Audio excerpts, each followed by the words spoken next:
This sister is also very shy. She just doesn't want to come in front or ask it herself. She says her question is about will of Allah.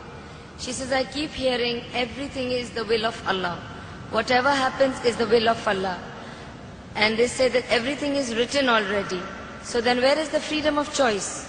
When Allah gave me freedom of choice, whatever I do, if anything happens, they say, oh, this was written and it's the will of Allah.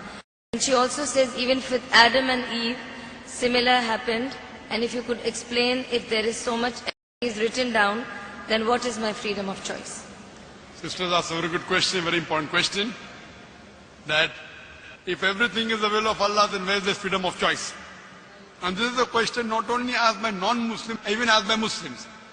It's talking about qadar. That if it is mentioned in destiny, that I'm going to rob, and if I rob, who's to blame? Allah is to blame. If it mentioned in my destiny, I'm going to commit murder, and I commit murder, who's to blame? Allah is to blame. So where is the free will? So if it is the will of Allah, or if it's mentioned in the destiny, I'm joining both together, then where is the free will? The reply to this question is, it's compulsory that every Muslim should believe in qadar, but you should understand what is the meaning of destiny.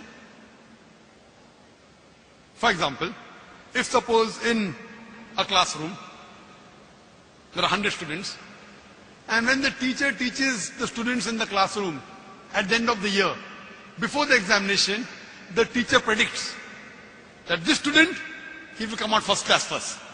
This student, he will get second class. This student, he will fail. The teacher predicts why? He knows that this student is very studious, always does homework, does extra studies. This average student, second class. That student, goes for movies, doesn't do homework, misses the class, predicts that that student will fail. Now once the examination takes place, after the results come out, this student gets first class first, this student gets second class, that student fails. I am asking you a question. Can the student who has failed, can he blame the teacher that because you have predicted I will fail, I have failed? Teacher. Who's to blame, the student or the teacher? The student. The teacher predicted. Who's to blame the student? He did not study, he did not do his homework, he used to go for extra movies. So similarly, Allah subhanahu wa ta'ala has given the human being the free will. Allah has told you what is right, what is wrong, but the choice is yours. For example, if you come at a crossroad, there are 4 roads, A, B, C, D. You can choose any.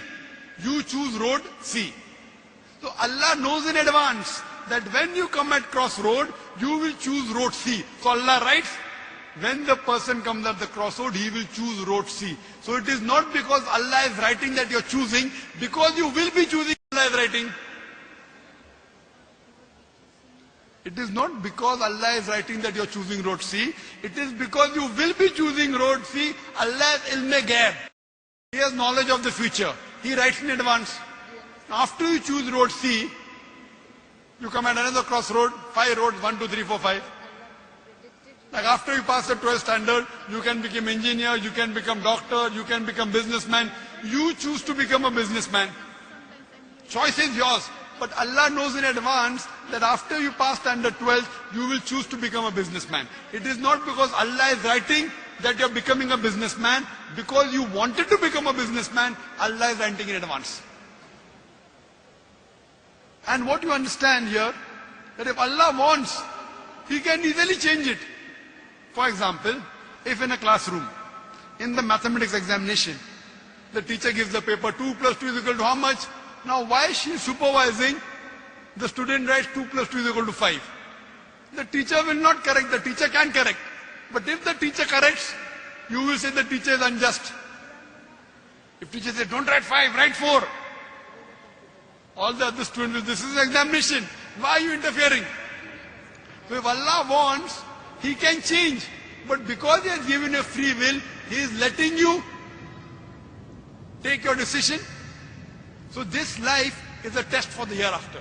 As Allah says in Surah Mulk chapter 6 and verse number 2, Alladhi khalaqal mauta wal hayata. It's Allah who has created death and life to test which of you is good indeed. So this life is a test for the hereafter. Allah has given you and shown you the rules, what is good, what is bad. Then He's given you a free will. It is your choice Allah does not interfere in your free will. He can if He wants. The Quran says, not even a leaf can fall without the permission of Allah. So whatever happens, happens with Allah's free will, but the decision is yours. And based on that, you will be rewarded or punished. Hope that answers the question.